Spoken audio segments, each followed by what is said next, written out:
Hello, Grots and Gits. Welcome back to Happy Corrupt and Wargaming. I'm going to be a little softer because the little one's sleeping today. So now we had a super interesting conversation in the members-only Discord yesterday, and it was about the removal of Oath of Moment, and it really got me thinking. And I built this up because there are some serious problems with Oath of Moment, and it's really holding the game back in a really interesting way. So listen to my ideas. I want to hear your thoughts in the comment section about how this would work and why Oath of Moment should be removed in specific contexts. So let's just buckle down for it. All right. So basically, why does every single Divergent chapter seem to end up getting one great option for the Space Marines? And all the other options, while maybe cool, tend to just become lackluster or they really just suck. So let's take the Blood Angels Codex, for example. Liberator Assault Group, which is the detachment that's going to give +2 strength and +1 attack on the charge, is the detachment to run. Angelic Host, which gives uppy downy on all of your jump pack infantry, which while is a very super cool detachment, just competitively cannot deal because it can't deal with the damage. And the Blood Angels in particular are too expensive to be able to take the units that they would need to make up the damage deficit. Then you look at the Death Company detachment, and Death Company detachment strats only specifically buff the Death Company units, which are inappropriately overpriced as well, which cause all sorts of other problems. And whenever you lose the +2 strength, +1 attack, suddenly the whole melee focus of Blood Angels just gets very, very lackluster in general, which means Liberator Assault Group is the only way to do things. There's a very similar aspect with, say, our Dark Angels. So previously, Dark Angels were very reliant on Gladius, where they were the best. They were the best at Gladius, and they were the best way to be running Space Marines. But it wasn't running them as Dark Angels, it was running them as Gladius. This is a really big issue. So one of the things that I'm trying to figure out is how the heck do we fix these Divergent chapters so that they don't really clash with the main codex? Let's not force our Divergent chapters to have to use Gladius or have to use Ironstorm or have to use any of these things. How do we build the lifeblood into them as their own thing? So a couple of options. And GW is actually doing an interesting job of this, but I think there's better ways to handle it as well.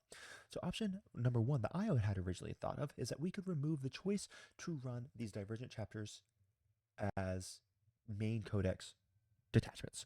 So Blood Angels, Dark Angels, Space Wolves, Black Templars, when they get their codexes. Just breathe, everyone. And this is just me hypothesizing. This is not me saying that this is real.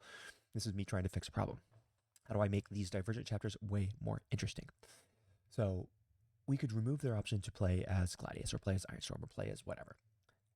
We could also, what that would do is that would also remove the need for the +1 to wound for your non-specialized Space Marines. Even though, interestingly enough, Ultramarines are already the strongest Space Marines out there, so now that they get +1 to wound, they're like double the strong. It's a whole mess. Balancing Space Marines has always been a really big problem in 10th edition, really specifically due to this, the fact that we're trying to count our Divergent chapters as Codex compliant chapters, where they're just really, really not. And I don't think the adding the +1 to wound for your non-specialized chapters is really a good fix to the Oath of Moment problem. Oath of Moment in general is just causing super big issues. So here's an option of how do we fix it. Option number 2. What point do we simply give loyalist chapters the traitor chapters treatment? When do we take our Blood Angels, our Dark Angels, our Space Wolves, our Black Templars, and just say, hey, you know what? You're going to get a codex, just like World Eaters, Death Guard, Thousand Sons, and Emperor's Children. They get specific codices. And this creates a huge number of very unique options specific to all those factions. So you get the Blessings of Khorne, you get Cabal points for T-Sons, Contagion for Nurgle, or I'm sorry, Death Guard, Nurgle Death Guard. And then whatever Slaanesh is going to end up having, hopefully Slaanesh will end up with something like the Depravity point system that they had in AOS, which was a really, really cool system if you guys don't know about it. Where what they could do is they could actually, and this is in AOS, by the way, what they would do is they say, hey, listen, if you want your dice roll to become a 6 automatically, go ahead, you could have it. But if you do, I'm going to get a certain resource out of it. And if you choose to refuse me, suffer D3 mortal wounds. It's a really fascinating mechanic, and I think that could work quite well in the Warhammer 40k universe as well. But anyway, if we get the codices specifically for our non-compliant chapters, so your Blood Angels, your Dark Angels, etc., and we give them their own specific army rule, they lose Oath of Moment. Oath of Moment is now gone, but they're their own self-contained army. They get their own specific army rule. We can do really fascinating things. One we could do is that now Oath of Moment is unique to the vanilla chapter Space Marines. And I say vanilla, but that doesn't mean that they're not interesting. It's just vanilla because they're not Divergent, right? that makes Oath of Moment actually a unique, interesting reason to run them. But it also gives you unique, interesting reasons to run the other chapters. That has nothing to do with other Space Marines as well. And it would also remove the requirement of forcing every single Space Marine chapter out there to have one of their strats being AOC. And now that AOC sucks, it's brutal. So what would this solve? Let's look at things like this. So let's say our Blood Angels, we no longer have Oath of Moment, and our Blood Angels now are going to end up with Red Rampage. So Blood Angels army rule is they get +1 or +2 strength, +1 attack when they charge. This enables all of the detachments. This means all of the detachments become suddenly viable, and we're not limited to just to Liberator Assault Group. It doesn't have to be +1 attack, +1 strength, by the way. It could be something else. It could be +1 to wound on the charge. There's lots of things that you could do to make this work, right? But I'm just using this as an example of how I believe this would solve lots of problems with the Divergent chapter. And I'm going to go through Dark Angels as well, so just bear with me here. So suddenly, 2 out of the 3 Codex detachments, which are quite bad due to just fundamental points and damage problems, they are now playable. Liberator Assault Group could get a different detachment rule as well, and we can get some really, really fascinating and interesting combinations for all of the individual Blood Angels, and we're not limited to just one silly, or it's not silly, but one stinking detachment. I think this opens up a lot of really fascinating rules. Think about the new Blood Angels detachment that we got out of Grotmus. And it's actually really, really cool, and I like it. But I still can't play it over Liberator Assault Group because Blood Angels are so reliant on our specific units. They're so reliant on the +2 strength, +1 attack that suddenly I can't run anything else.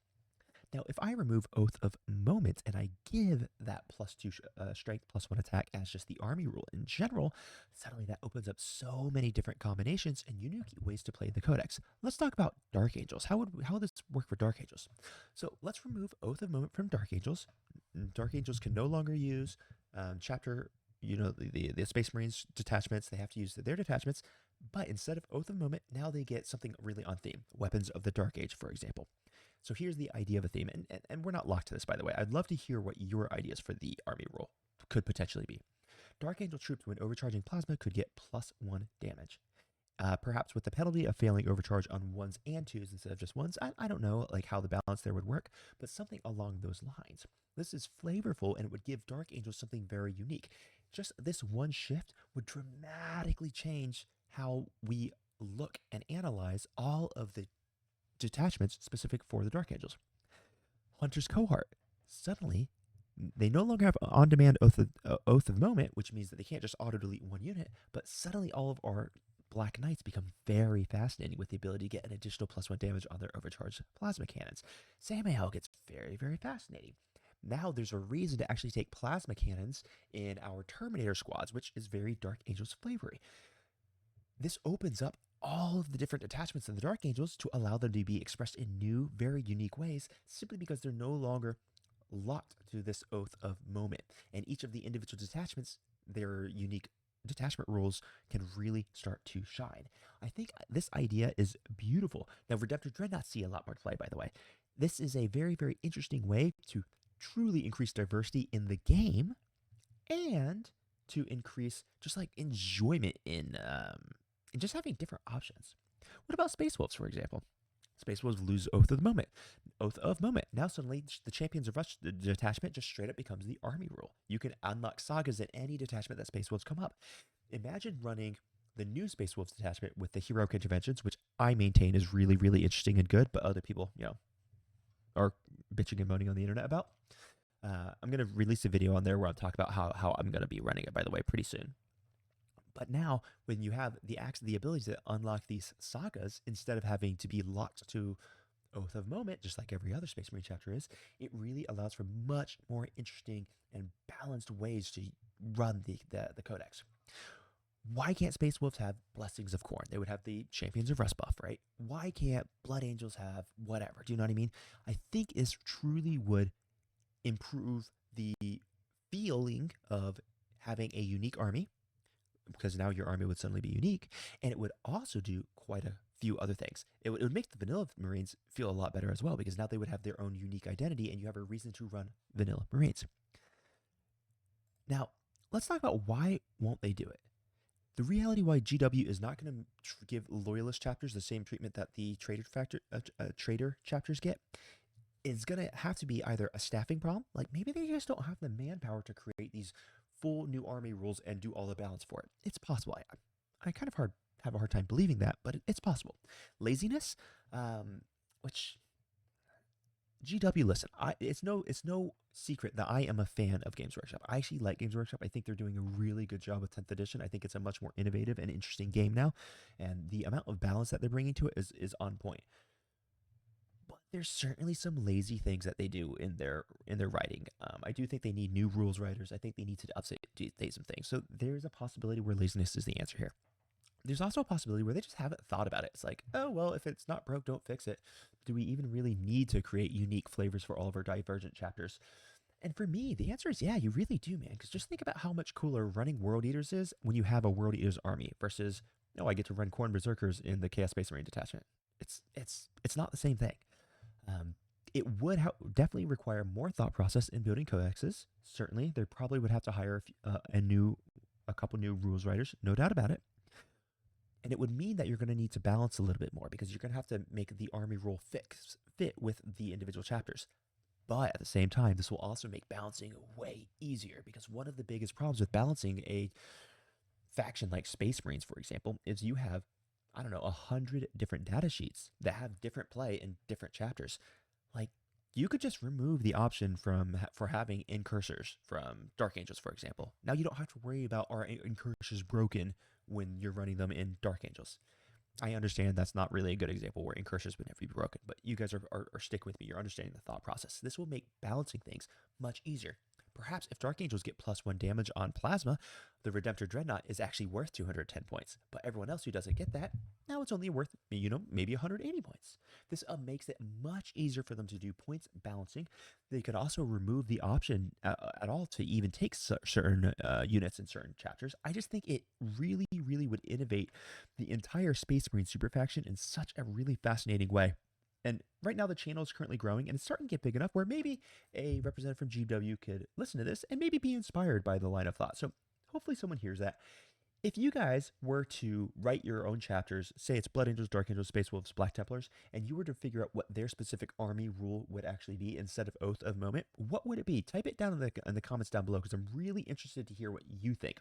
We heard a lot of very fascinating answers in the members only Discord, which you should all join. And you can join by signing up as a YouTube member or as a member on Coffee, which is in the link in the description down below. But I want to know what your thoughts are. So let me know. Hit me up with this. I'm just going to close it out. This was kind of a little bit of a ramble. Just some things that I'm looking at that what can make this game even more fun than it already is. And with that, I'm probably just going to sign out, man. Hope you all had an amazing Saturday. And until next time, crump on, baby. Bye.